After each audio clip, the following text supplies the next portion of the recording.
مما لا شك فيه ان ده محشي كرنب، بما ان انا يعني واقفه بقالي بتاع ساعتين مثلا ولا حاجه بحشي فيه، فده محشي كرنب، محشي كرنب. ايه ده؟ هل انا حاطه الميه كتير؟ انا كده حطيت طبقين، طبقين قسما بالله حطيت طبقين على بعض علشان ما يفتحش اكتر من كده. هو انا مزوده الميه؟ تمام، تمام، شغال، شغال. ده المفروض ان ده الرز اللي اتبقى، وانا حطيته كده علشان يستوي، واللي ما بيحبش المحشي الكرنب ياكله يعني. هو قالب على شوربة ممبار حرفيا. ما علينا، ما هيتاكل، هيتاكل، هيتاكل. ليه مش هيتاكل؟ هيتاكل قسما بالله.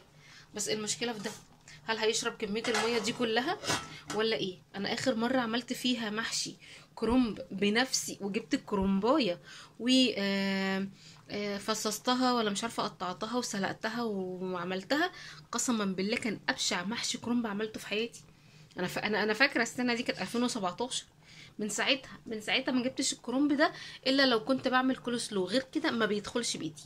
فانا عملته المره دي ليه؟ علشان بما ان اختي عطياني طبق متفرز، عطياني طبق متفرز، فقلت يلا يا بت اعمليه. ده بقاله، ده المفروض ان هو من قبل رمضان في الفريزر وكده يعني. انا عن نفسي بحب محشي الكرنب وهاكله، لان انا بحب اللي هو ايه، بيبقى لسه نازل كده من على النار، وانا بحبه ماي ماي كده، بس مش للدرجه.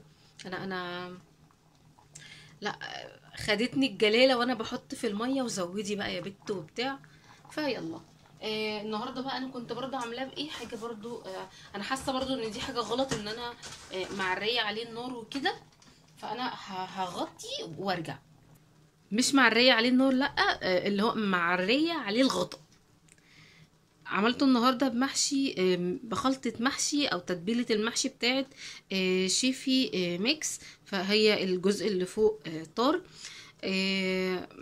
مش عارفة، حسيت كده ان هي حلوة وبتاع. فهي برضو بقالها فترة عندي، فقلت يلا يا بنتي بقى اعمليها بدل ما تبوظ وكده.